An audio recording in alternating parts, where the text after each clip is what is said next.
congratulations on the film. Like it's incredibly powerful. Thank you. And you'll have to forgive my pronunciation on English words, let alone any other words. But talk to me about the real life case that inspired this. It's Dagmar Overbye. So yeah, the story of Dagmar Overbye is, I think a lot of people in Denmark maybe know the headlines of the story. The first female serial killer who was convicted of killing 8 babies but suspected of having killed more, who ran a sort of adoption agency, said she would put the babies up for adoption, find good families for them, but in probably most of the cases killed these babies. And they suspected her of killing maybe up to 26, but when the case went to court, when she was finally caught, a lot of women didn't come forward, so she wasn't convicted of all of them. But I think it's a case where people know the headlines of the case and maybe not beyond that. And I read about the story, and my dad had this book about famous Danish crime cases, and she was one of the chapters in that, and I was just really fascinated by the story about how, and the kind of context of it as well, the time period, and how she operated and why really as well. Yeah, it's interesting that you mentioned why, because of course there's no direct monologue to camera where she explains her actions, and you're left very uncertain, but you do get this kind of larger sense of the kind of extreme poverty and the circumstances and prejudices going on around her. Yeah, I mean, there is no answer to why. I mean, there was a lot of so we did a lot of research for this film. I went to the Royal Archives and found like 122 pages of transcripts from the court case and so on. And she changes her mind during this. She was high on ether. She used morphine, etc., etc. But maybe the basic thing was she did it to make money, and I don't know that that's the whole explanation. But it also becomes, she does say at one point, not verbatim, what we have here, because we're not making a factual drama in that sense. But she does talk about the unwanted, the children that nobody wanted, and that she was doing society a favor, really. So there is a kind of, the context of it became quite important, how poor Copenhagen is. If you've been to Copenhagen, it doesn't look today the way it did back then. Even if you have been to Copenhagen, you'll probably also recognize that we didn't shoot in Copenhagen. It looks a little bit different. And the project originated with you before Magnus came on board, and then I'm curious what conversations you had with your producer Malena, first of all, and what was your elevator pitch, as it were? Well, my elevator pitch, I don't know that I had a ready elevator pitch, but it was with Lona, actually, our exec producer, who I met, and I told her about the story. And she was really interested in it and thought it was something that her company, who she had this company, Creative Alliance, with Malena Blenko, that they might like to do that, but not for Lona to direct. She said it's too dark for me to do this, but we will find a director who can. So I met with Malena and told her about the story.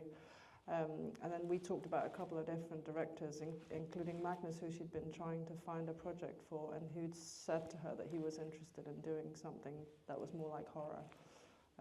And then Magnus and I met and saw the story in the same way. We were both, I think, interested in exploring the story about a woman who's kind of a product of her time as well.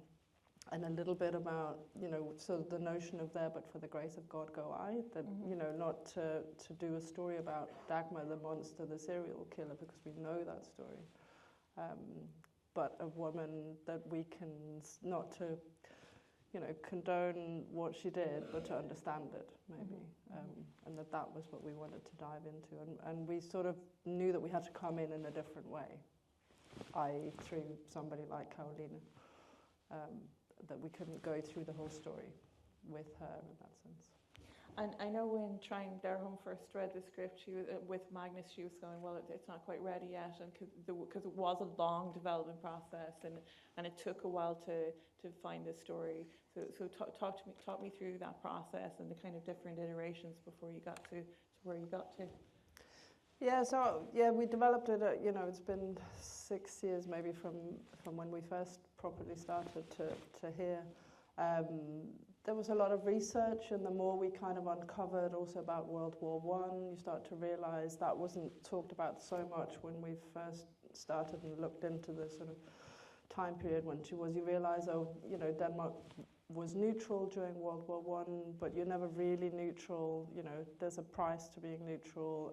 So there was rationing. There was lots of reasons why people were poor, and you had, although Denmark wasn't at war, so Peter, the husband that you see in our minds, he came from southern Jutland, which is a border that's moved up and down in Denmark. So if you came from that area, you could be drafted. So he was drafted for Germany. So you had these other unwanted people coming back. Hence the sort of freak show that you have, and once you begin to put these pieces together, you suddenly, I don't think we set out to make a fairy tale in that sense, but you begin to look at the pieces and go, wait, there's a woman who runs a sweet shop, which she did, was one of the many things she did to earn money, and you've got this husband who sort of looks like a monster on the outside, but is maybe not on the inside. And you've got the prince, who's the son of the factory owner, etc. And then gradually a picture emerges. So I think it took the time that it took, and I think the research needed to happen to kind of bring that out as well, and to state in a way, I think. I mean, I was thinking about very specific markers when I was watching, and I was thinking about the Parisian School of Masks, where they did actually make facial prosthetics after the First World War. But I was also thinking about movie references like Todd Browning's Freaks and things like that. And I'm wondering how much of those kind of things, very specific things that you talked about. I mean, we did, and we looked at books of masks, and there's a museum in London that I went to where you can go and see. So the early days of plastic surgery started during World War I, and you can go and see these pictures of, and I mean, it's obviously impressive what they can do because their faces were gone, but also it still looks horrible, and the masks at the beginning were very unwieldy and kind of impossible to kind of, they got more and more elegant, obviously. Taking that into account, we used that, and we did. Obviously, you can see that, and I know later on, obviously, Magnus looked at other films with Michał, but we looked at obviously old Fritz Lang films, and or films like Picnic at Hanging Rock, and looking at horror in a slightly different way. And we always talked about it is a story that's so horrific that you almost don't need to go to the usual horror film tropes, because inherently in the real story, even if we're not making a traditional biopic or a traditional, very true to the facts kind of drama, the horror inbuilt in the story is kind of there.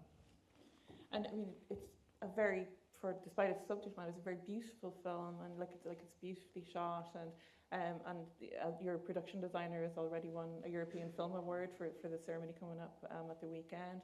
And I'm curious, how much of that was baked into the writing process? Did you have conversations about it being in black and white before Magnus started shooting? I mean, I knew it was going to be in black and white, by the time they started shooting, and before that, obviously. We didn't start out talking about it in black and white, but I guess a lot of the things we looked at were black and white, and we also looked at, there's a Peter Jackson documentary called They Shall Never Grow Old, which is quite extraordinary, and we looked at that and how obviously he colours some of the photos and what that does, and the sort of difference between we're used to seeing filmed from that time period in black and white, and there's something about it that means that it takes you back to that time. So I think sort of halfway through, and Magnus started to talk about it in black and white, that made sense. Like not as a kind of aesthetic gimmick, but as something that would kind of help us transport us back to the time period as well. And you know, the production design came later, but something like sound and that was something we discussed quite a lot. And how to kind of use sound as well, even in the writing, and kind of as a way to recreate the swap, as a way to recreate the period as well, and what it sounded like. Okay, this is done. I'm sorry. One of the things that struck me must have been incredibly difficult about writing the screenplay or constructing the screenplay is that, like, it's a film in some ways that's about sorority, sorority among like what would have been called termed fallen women at that time, but one of the fallen women is a monster, so that like an incredibly monstrous kind of presence. So I mean, that must have been a very interesting balance to try and get right. Yeah, but I think in a way that was where we started, that we didn't want to do the monster. I mean, you know, we knew Monster, we knew Henry, Portrait of a Serial Killer. There were all these kinds of, you know, but even in those, there's a kind of humanity to the characters that we wanted to understand her, even if there's no answer to the question of why per se. And I think the actress who plays her, Trina, kind of helps with that as well. That, you know, you could have played that part in a different way, I think, but I think she wanted to portray her as a, you know, as a human being, who also is the only person who helps Carolina in her time of need, and Carolina is also a complex character who also does unpleasant things, but you know, everybody's trying to survive. That's the kind of sense as well, and that was the starting point. So killing the babies is horrific. But I think also, you know, that was also born out of the research that, you know, you start to think about childhood at the time. And childhood during that time period was not the childhood that you would have today. If you were 6 or 7 or 8, if you're really poor, you would be sent out to work. So when she says, you know, nobody wanted these children, you know, that also relates to that. So as horrific as it is, you know, there is a sort of other element to it where you go, well, maybe you can kind of understand it from a different point of view, that, you know, these kids would have had a very, very tough life. And that, yeah, that puts a slightly different spin on that. And talk to me about what the writing process looked like. Like, were you together in the same room often, or was it a case of doing a draft and passing it back and forth, and how did that work? So I live in London and Magnus lives in Warsaw, so we were not that often in the same room. A lot was we used FaceTime or Skype, or, you know, so we you know, met online and talked a lot. I went to Warsaw 3 or 4 times, I think, and we sat together for like 4 or 5 days at a time. And then it was also passing drafts back and forth, you know, but yeah, it was a mix. And Magnus is Swedish with Polish heritage, and now he lives in and then you're coming in and it's a Danish story. And so talk to me about how all those different kind of cultures and nations shaped the project. Yeah, so I think, so Magnus is Swedish but lives in Poland now and has a Polish family and so on, speaks Polish fluently. And I guess because I live in the UK, but I'm from Denmark, I think in a way, I think we talked about it at one point as well, that we're both kind of outsiders to an extent in where we are, and that also gave us a slightly different perspective on the story. There were other people, I think, who were interested in the story, but maybe came at it from in a slightly different way. I don't know if that's the whole explanation, but I think there's something about when you sit on the outside of your, you know, where you are, that makes you maybe also look at characters in a slightly different way. And when you actually sat down and got to see the film for the first time, what were the biggest leaps and what were the biggest differences between what was on the page and what you saw on screen? Were there things that surprised you or struck you in particular? Trying to think.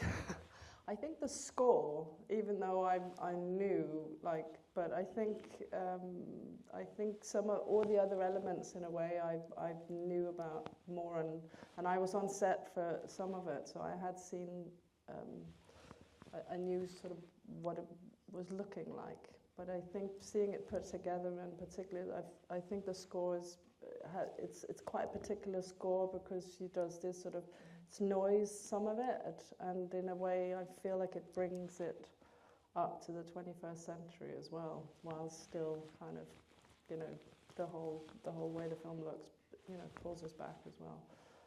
So I think maybe that was the biggest surprise in a very good way, I think. And in terms of what's on the page, I was wondering, because so much of the film is just carried by Curly's face, like so much of it is carried by that performance, and I'm wondering how much of that was written in or baked into the screenplay.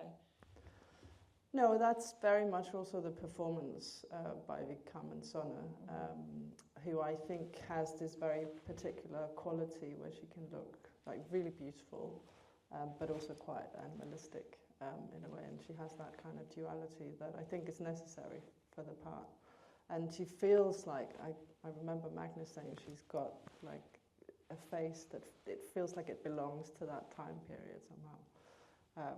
And obviously not necessarily always, because she can do lots of other things. But there's something about her that you believe that she lives in that time. Mm-hmm. Does anyone have any questions for Lena? Over here, do we have one?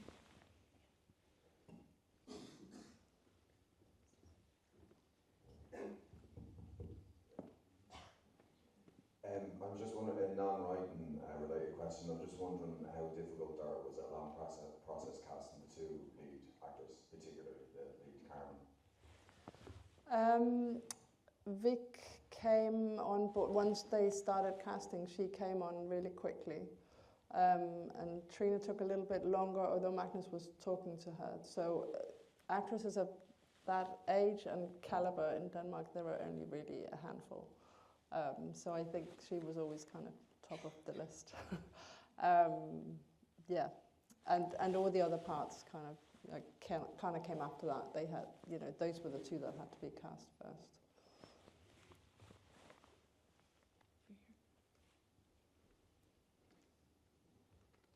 Thank you so much for the film. One of possibly few that really leaves a scar, I think, and I have two questions in relation to that. First of all, how were you able to cope and deal with the topic that is so deeply upsetting, touching, important? This is one question, and the other completely different. There is an opening in the film nearly for a follow-up for another film from the institutional child abuse that you just mentioned pretty much at the end, showing the babies next door and the non with this big chain of keys. Did you think about that, or is this just something I'm projecting? I'll start with the last one. No, I don't think we're going to do a follow-up. But there is actually a book by a Danish author called Martin Andersen Nexø, who Bille August did a film called Pelle the Conqueror that was by the same author. And this book, it's called Did a Man a Child, I think, in English, and it's about this young girl who's inherently good. It's in 2 volumes. Who's inherently good, but life kind of grinds her down, and eventually she ends up in one of these orphanages working there and discover gruesome things happening there. So maybe that's a project for somebody. In terms of working on this quite dark story, yeah. It's pretty grim sometimes, obviously, but I think there's also something in trying to understand the time period and feeling like there was something important to say. And one of the questions we got at the beginning of the development phase was, why this now? You often get these questions. And sadly, you know, we had an answer to that question, and sadly, obviously, history has, you know, kind of not caught up in the worst possible way, but things have changed, you know, in the US and other places, and it became relevant to talk about reproductive rights. Yeah. So even though it was dark, it felt like there was a kind of a purpose to it as well, to try and understand the consequences of the lack of rights as well. Do you have anyone else? This gentleman over here. Hi, my name is Maciek. I was really dragged by the moral dilemma in the movie, and that you can't really frame any of the characters, because the monster is not all the time a monster, and the angel is not an angel all the time. Is that was in purpose, or that was, let's say, a side track? No, that was on purpose. I mean, and I think that's also what the opening of the film is about. You know, the kind of masks that interchange as well. Is that, you know, nobody's all bad and nobody's all good, and to kind of try and play with that also becomes. I mean, Carolina is in danger of becoming Dagmar. That's the journey as well. There's a kind of doppelganger aspect to the story as well, and that was intentional. Thank you very much, and congratulations. Dziękuję. Anyone else?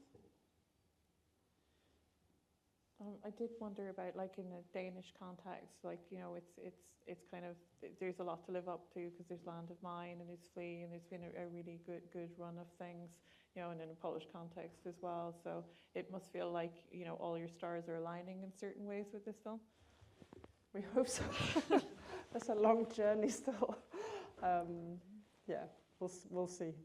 We will know more in December, in the first mid-December in the first instance. But yeah, fingers crossed.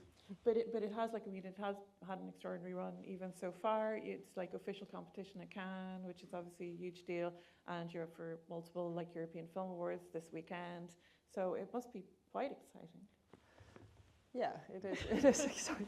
You never know. I mean, you hope that a film will be received well when you're working on it. But, you know, 9 times out of 10, you know, this doesn't happen. So obviously, it's fantastic, and yeah, and we'll enjoy it while it lasts. But yeah, I mean, you hope that your film will have an impact and reach audiences as well. So the reception has been great. Now we hope audiences will receive it well as well. It, you know, is a harder sell because it's black and white and with subtitles, but hopefully we can get people to go see it.